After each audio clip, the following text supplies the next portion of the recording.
to go, and then we'll come down and we'll put the other one on. Oh, you already start. Okay. All right, clip this beginning off and I'll start now. Good evening and welcome into Tony Talking Trash About Music. We appreciate you tuning in tonight. And tonight, kind of as an inside joke between me and my son, I'm going to be rating one of the suggestions that he had made. The Doors! And the funny thing about it is the Doors really are not my kind of thing. I'm not a big fan of them very much. You look at the Doors and you look at their discography, they really didn't stop. When you look at their records and how well they were marketed, amazingly out of the gate, Jock Holzman on the Great Elektra Records had their debut record, get all the way up. It was released in 1967 on Elektra to #2, which is amazing. So being the Elektra wasn't even a major label at that time. Strange Day got all the way up to #3, but really fell off as far as the other charts go. Excuse me. Waiting for the Sun, astonishingly, was #1 in the U.S. Yeah, incredible. And #1 in France, too. Very strange. And then the Soft Parade hit #8 in each one there, which is kind of surprising. Morrison Hotel did a little better, #4, #3, respectively. You look at the UK here, the UK placement for all these things. Strange Day didn't do it. Waiting for the Sun did 16. Morrison Hotel was all the way at #12, so it did a lot better in Europe.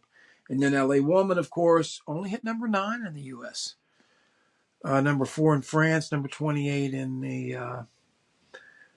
Britain. And then the other two I'm rating, Other Voices and Full Circle. They charted, believe it or not. They're both in the top. Other Voices #30 got all the way up to 31. Full Circle at 68. Released in 71 and 72. And I'm not going to count American Prayer, which is that, basically a lot of that bumbling poetry stuff. And I'll tell you, people are going to hate me for saying it, but I've just never been a big Jim Morrison fan. I mean, he reminds me, his poetry doesn't remind me of anything that I'm really that interested in. I did appreciate the melodic effect of some of the stuff that the Doors did. I thought some of the stuff, and their arrangements and stuff were limited by what they had. I mean, when you're playing live and you really for a while didn't have a bass player, I guess they supplemented themselves later. But it really eliminated. It made it difficult for Manzarek to be able to hold down the bass and also be able to play anything creatively on the piano, and that's why some of his stuff sounds the way it does. And some of the people think it's not much. I think some of the stuff Robbie Krieger did and some of the stuff that he contributed, of course, is fantastic there, and as well as the,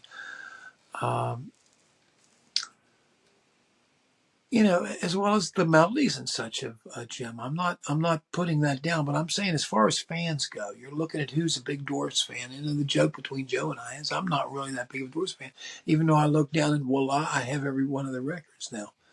Isn't that funny? Even though I don't consider myself a Doors fan. But after going through it, I realize I actually am. I like a lot of their music and the stuff. Despite that, I mean, I guess, you can feel that some of it is BS and you still like it, I guess a lot of people, kind of suspend their disbelief when they listen to some of that crazy metal where those guys are singing and all that stuff. I've never been able to do that, man, when they're starting to sing about this and all these things come out, the high vocals and stuff, dude. I'm out. I just can't. I can't take it serious. I can't look at myself in the mirror, and I'm not entertained by it really. I'm just not. Doesn't do much for me. And the Doors, on the other hand, made a lot of memorable stuff. So let's talk about the Doors, and I'm going to have to find out exactly what we've got here. But I think we've got records. We've got let me count them: 3, 4, 5, 6, 7, 8, which is what I thought. I thought we had 8, and we do. And I'm going to start off, obviously, with the ones that Jim's not on. And to me, Other Voices. The first one that Jim wasn't on, I guess it actually charted higher than the other ones did. Is my last one, and this is the one that's really not very good. And it's the one where it tries to they try to stick to the same thing here. I mean, you look at it, In the eve of the sun, variety is the spice of life. You know, the singing, you've got, you've got, you've got a lot of them all kind of taking charge. But for the most part, you've got Krieger and Manzarek, you know, foisting their ideas on the drummer, and the drummer, I guess, plays. But you've got bass players on most of these records that are set in here, and it's another Bruce Botnick job. They tried to make it sound good, but you got Robbie and Ray singing the songs, and it's just the songs are not very good, and that's why I have it at my number 8, which is the lowest one that I have for the Doors. And number 7, guess what? Well, we're going to go really close to where they are, and that is the next one that was released, and that is going to be in 1972, and it's going to be Full Circle with a great, cool cover. Beautiful cover, and actually a little bit more experimental music and a little bit of wider palette as far as what they're trying to do, realizing that really they can't, none of them can really carry it in. So we're trying out the concept. I guess it's before Ian Astbury came along or whatever, you know, to continue it up. But you're looking at this. The Mosquitoes really was one of the things that you heard a lot of times. It slipped my mind. Chris Etheridge on this, Leland Sklar playing a lot of bass on this record. Hardwood floor, good rocking. Yeah, decent songs, better songs, but I guess Robbie's a little more in the forefront with this, but nevertheless, it's not the Doors and furthest away from their stuff. But it more wisely used the talents of other people to kind of further their place at the time. But that, alas, was the very last one. So let's delve into the ones where Jimmy was there, and there's clearly is one that's the lowest for a lot of people. It's people feel the same way, and that would be Waiting for the Sun. Waiting. This record came with the Lizard King stuff, and I think in this one he got a little bit, for me, a lot of people love this record. You know, Hello, I Love You, of course, Not to Touch the Earth, but it's just a little bit too much. The Unknown Soldier and 5-1. Yes, the River Knows. I just think Jim gets ahead of himself. He gets kind of full of himself. And this record was a really good record. I mean, at the time, I'm not putting it down, but if you're going to have to put the Doors in, you're going to have to put them at some place. And this, of all the records, to me, is the lowest rated one. And I think he's, this is all 1968 stuff. It's recorded very well for that. I will give it that. It has great fidelity for the time. But I really think for the first time, the material's just not that great, and that's why it fails for me.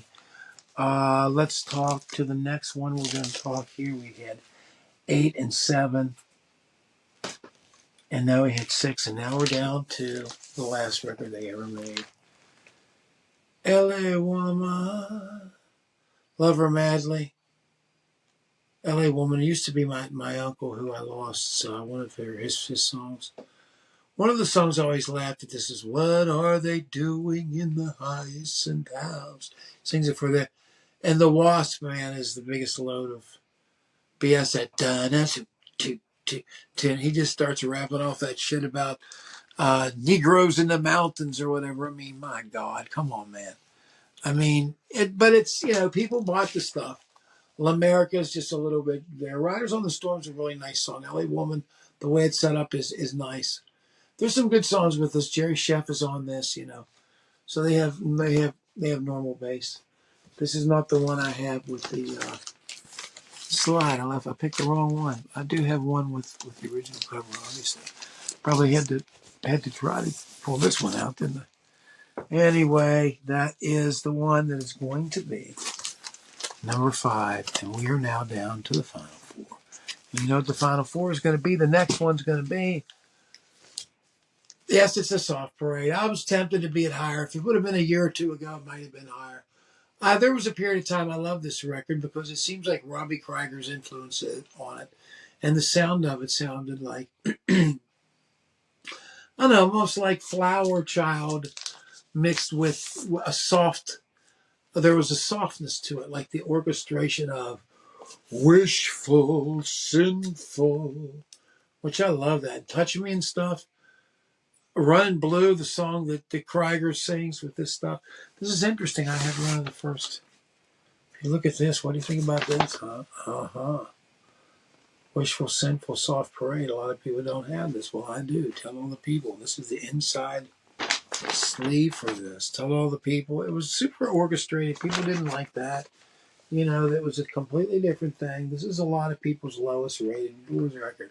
Not me. I think the songs on it are good. And I think the song The Soft Parade, as far as the long form of the thing goes, I haven't read probably. As far as the long form goes, I think it's one of the best uh, long pieces he does. I'm not really a fan of some of those longer ones that close like the one of the Unknown Soldiers, the one I really didn't like that much at all. But again, we're down to the nitty gritty here, and we are down to the bottom four. And again, number 4 for me is the great Doors Soft Parade. Number 3, we're going to go not far from that. Let's go to ever great Morrison Hotel Baby Electro Records here. Beautiful coffee we have here. Beautiful textured coffee. But again, one of the great records. A lot of people think it could be one of their favorite records. You could have people here saying that this is it. But if you look at the stuff and you look at what they have here, Electro Records has got an endorsed sleeve that you have here. You got a picture of Jim looking sprightly here on the back. There's a little bit of BS on this. Land ho! You know, some of that's just, oh man. But it's got the great Waiting for the Sun. You Make Me a Real Peace Frog, of course. Roadhouse Blues, which I played in bands forever. The Spy.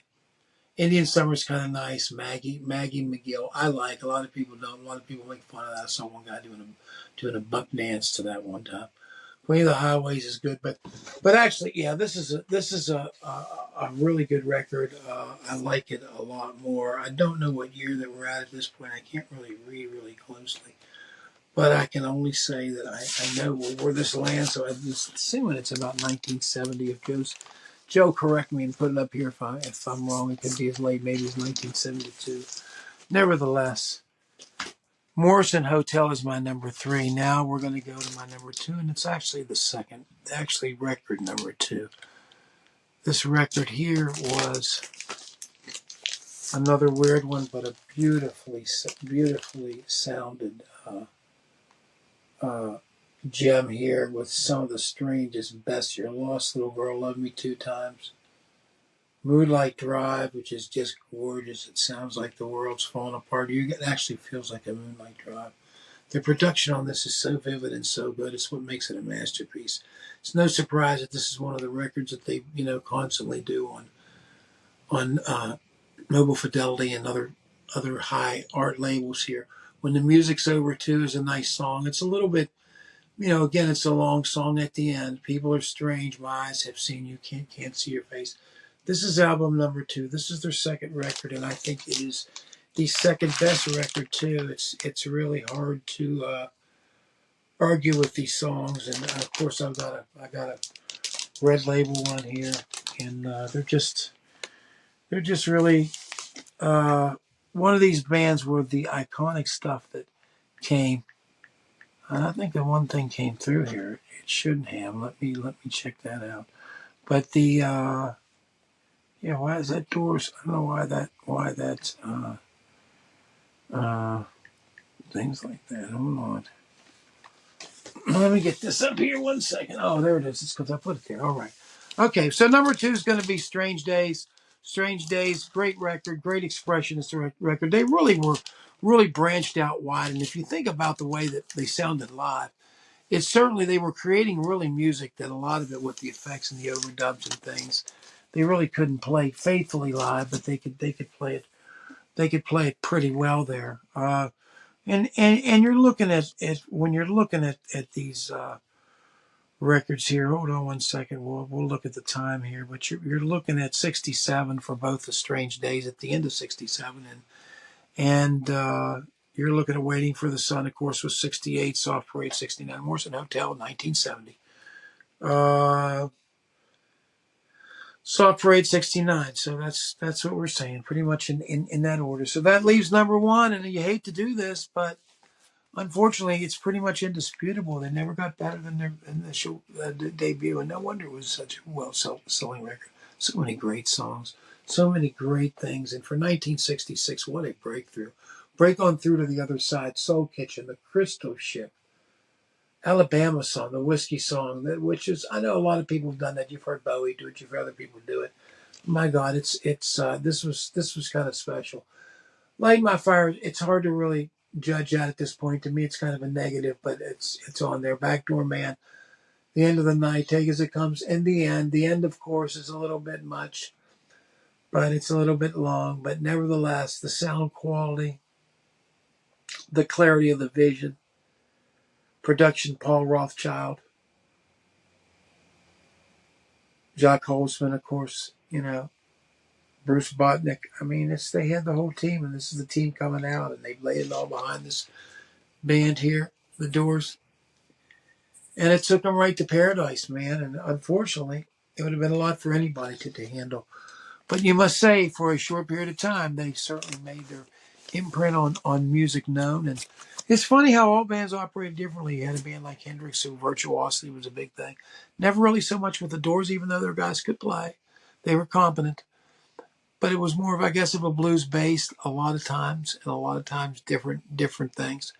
I guess blues based stuff with out there poetry, or however, whatever you think that Jim added to it. But nevertheless, guys, there it is, my Doors ranking of the records, and I appreciate you guys listening. Please subscribe if you would please subscribe. If you would like it, please hit the like button for us. We would really appreciate that. We do appreciate you guys watching this stuff with us and being along for the ride. And I promise we will be back in a short while with something else to surprise you with. Thanks a lot. See you next time.